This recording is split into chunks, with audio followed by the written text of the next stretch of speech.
A vast swabs, Ranger Patrick, again continuing our discussion about Boston during the golden age of piracy and some of the most notorious pirates of the age. Third up in our rogues gallery is Edward Lowe. If Black Sam Bellamy regarded himself as a seagoing vigilante, striking back against economic injustice, Lowe was never more than an outright villain, one with potentially psychopathic tendencies. Lowe was born in Britain and from youth engaged in petty thievery before resettling in Boston in 1710, where he lived for the next 12 years, primarily employed as a shipwrigger.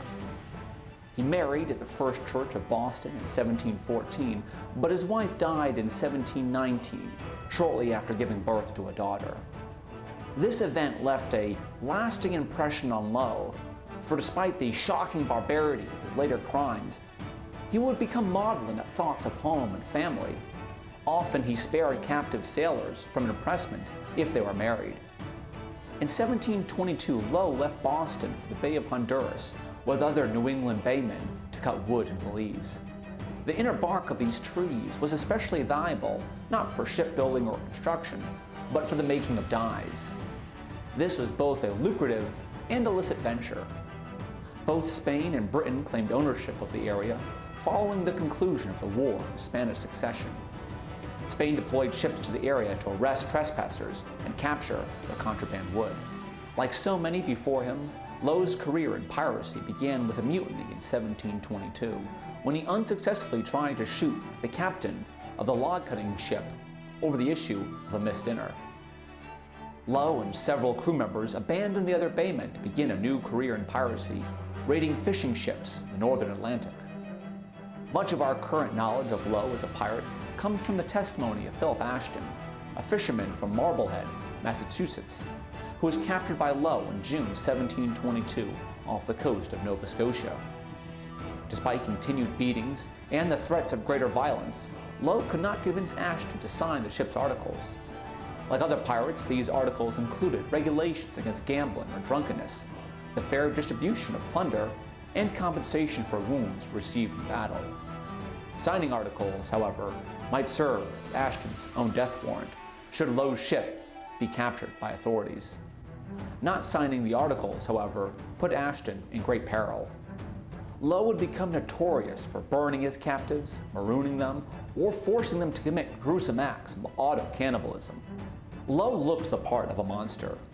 He was once accidentally struck in the face by one of his own men with a cutlass that, quote, laid the teeth bare.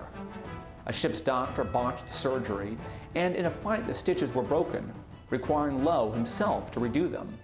This allegedly left him with a deformed grin.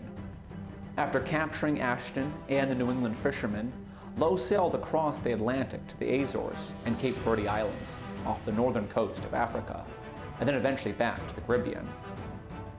Off the coast of Honduras, on Roatan Island, the pirates stopped for fresh drinking water. Resupply of food and water was a major problem for all pirates.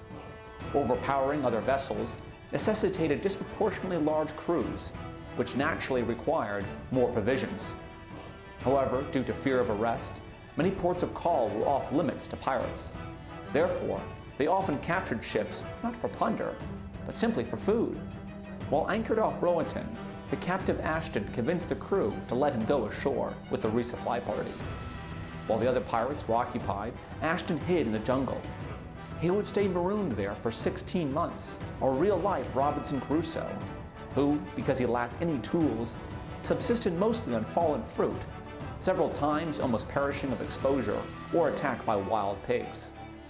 Fortunately, Ashton found other New England baymen cutting trees on the mainland and eventually secured passage home to Marblehead.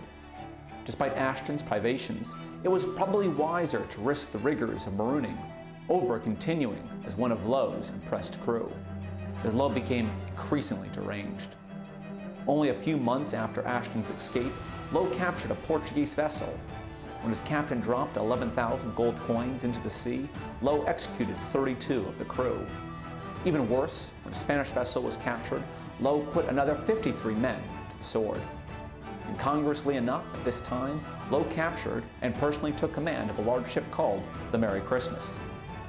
However, Just as pirate crews could democratically elect their own captains, they could depose them by votes as well.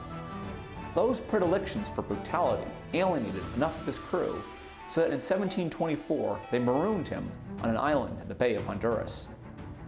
Somehow Lowe joined up with a different crew, but after committing a few additional piracies with them, they too mutinied and set him adrift without provisions. By some early 18th century accounts, Lowe was rescued by French authorities, who executed him on the island of Martinique. However, other eyewitness sightings of Lowe place him with pirate allies well after his supposed execution.